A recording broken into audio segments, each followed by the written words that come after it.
Napaka-importante pong naka-on ito sa ating mga cellphone.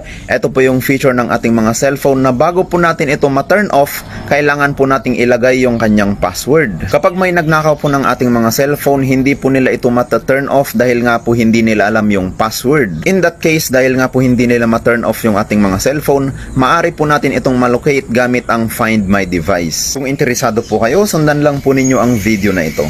Pumunta po kayo sa settings ng inyong mga cellphone at scroll lang po ninyo. Ito po ay ginawa ko sa isang Vivo Android phone. I-click po ninyo ang privacy. Maaring sa ibang cellphone ang nakalagay po dito ay password and security.